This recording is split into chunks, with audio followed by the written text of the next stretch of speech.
உலகிலேயே மிகப்பெரிய திறந்தவெளி பாறை சிற்பங்களில் ஒன்று. மழை பெய்யும்போது கங்கை ஓடுவது போல வடிவமைக்கப்பட்ட அதிசயம்.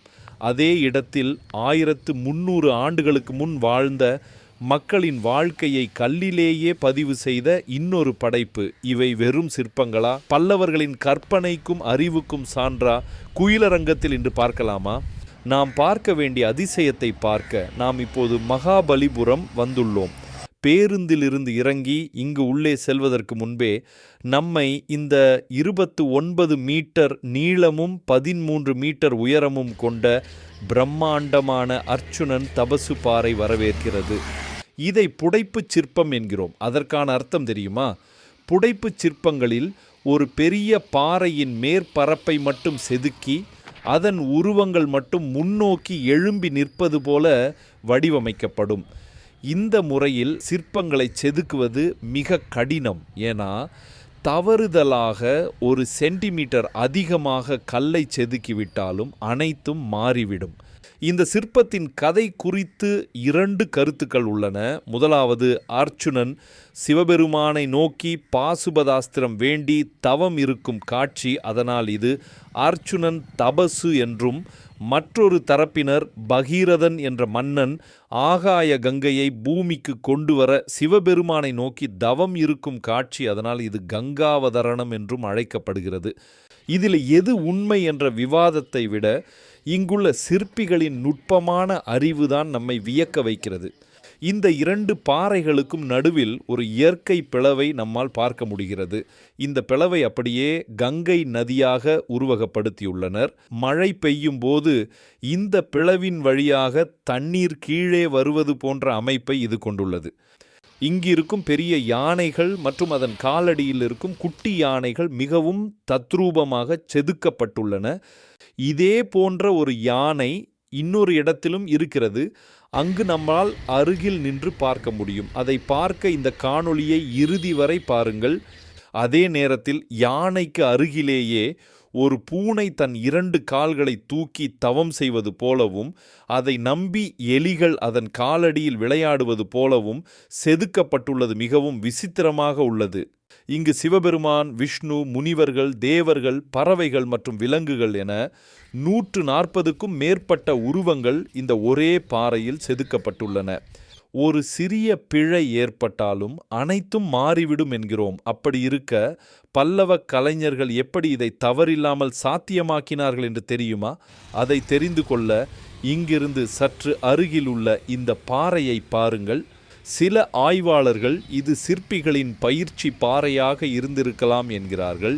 இதில் உருவங்களின் அளவுகளை செதுக்கி பழகிய பின்னரே இந்த வரலாற்று பொக்கிஷத்தை உருவாக்கியிருக்கிறார்கள். இந்த அளவிற்கு ஒரு திட்டமிடல் இருந்ததால் தான் உலகிலேயே மிகப்பெரிய திறந்த வெளி புடைப்புச் சிற்பமாக அர்ஜுனன் தபசு உள்ளது. இதன் அருகிலேயே இன்னொரு இடத்தில் சாதாரண மக்களின் வாழ்க்கையையே கல்லில் உறைய வைத்திருக்கிறார்கள். அடுத்து அதைத்தான் நாம் பார்க்க போகிறோம். நாம் பார்த்து கொண்டிருப்பதுதான் கிருஷ்ணர் மண்டபம். இங்குள்ள சிற்பம் கிருஷ்ணர் கோவர்த்தன கிரியை தன் ஒற்றை விரலால் தூக்கி குடை போல பிடித்து ஆயர்பாடி மக்களை மழையிலிருந்து காக்கும் கதையை கூறுகிறது. இதில் மலையை தூக்கி நிற்கும் கிருஷ்ணரை பாருங்கள். கால் நகத்திலிருந்து தலைவரை மிக துல்லியமான வேலைப்பாடுகளுடன் செதுக்கியுள்ளனர். மேலும் இதை கண்டு அவரின் அருகில் நிற்கும் ஒவ்வொரு பெண்களின் பார்வையும் ஆச்சரியத்தில் விரிவதை நம்மால் பார்க்க முடிகிறது. ஆனால் இதில் நாம் கவனிக்க வேண்டியது அந்த காலத்து மனிதர்களின் அன்றாட வாழ்க்கையைத்தான். ஒரு நபர் பசு மாட்டிடம் பால் கறப்பதும், அந்த பசு தன் கன்றை ஆசையோடு நக்குவதும் எவ்வளவு தத்ரூபமாக செதுக்கப்பட்டுள்ளது என்று பாருங்கள். மற்றொரு புறம் இன்னொருவர் புல்லாங்குழல் வாசிப்பதும் பெண்கள் தலைச்சுமையோடு நடப்பதும் செதுக்கப்பட்டுள்ளது. ஒரு புராண கதையின் பின்னணியில் 1300 ஆண்டுகளுக்கு முந்தைய தமிழக கிராமப்புற வாழ்க்கையை சிற்பிகள் நமக்கு ஆவணப்படுத்தியுள்ளனர். 16ஆம் நூற்றாண்டில் விஜயநகர பேரரசால் உருவாக்கப்பட்ட மண்டபத்திற்குள் பல்லவர் கால கலை பொக்கிஷங்கள் என பல பேரரசர்களால் காப்பாற்றப்பட்டு வரும் ஒரு அதிசயம் என்றுதான் தோன்றுகிறது.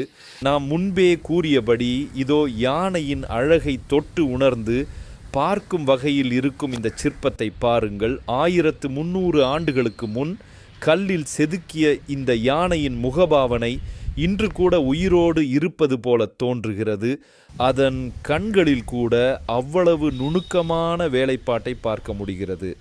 யானையாவது பெரிய உருவம், ஆனால் அங்கு ஒரு ஓரத்தில் இருக்கும் குரங்கு சிற்பத்தை பாருங்கள்.